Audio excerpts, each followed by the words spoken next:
The cost of capital. What is capital?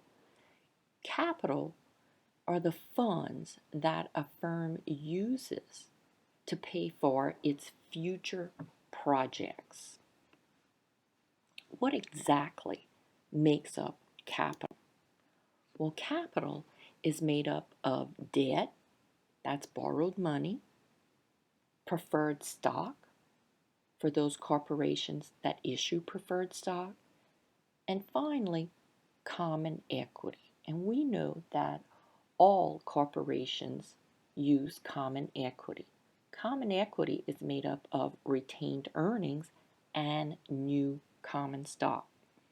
Our focus in Chapter 10 will be finding the individual cost of each one of these components of capital.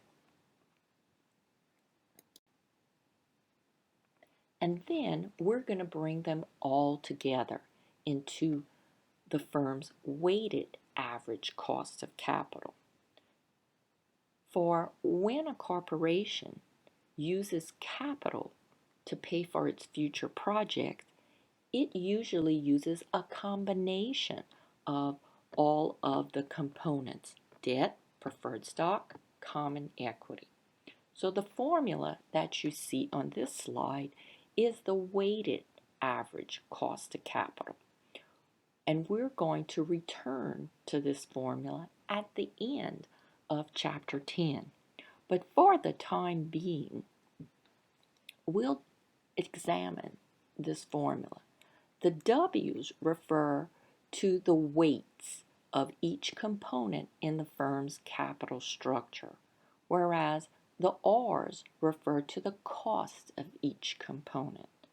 So in this formula, after the equal sign, that first part refers to the debt that the firm uses to pay for its projects.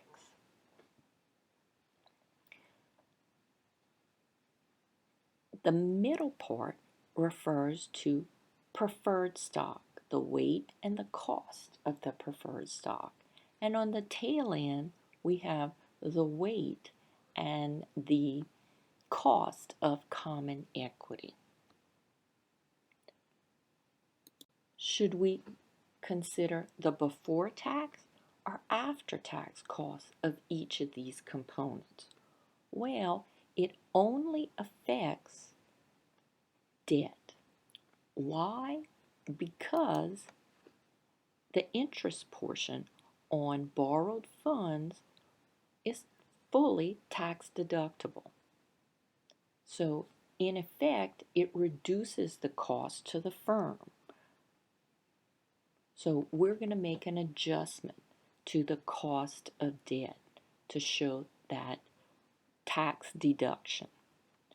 As far as the costs related to preferred stock and common equity, all of the inputs into our calculations are already on an after-tax basis, so no adjustment will be necessary. Now, going back to the weighted average cost of capital formula, how are the weights of each component determined? Well, there's several different ways. We could use the actual accounting numbers that show up on the corporation's balance sheet. Maybe we might use the market value of each one of those components to determine the weight. Should we use the actual numbers, or should we look at a target where the firm wants to be, what it wants to attain in terms of its capital structure?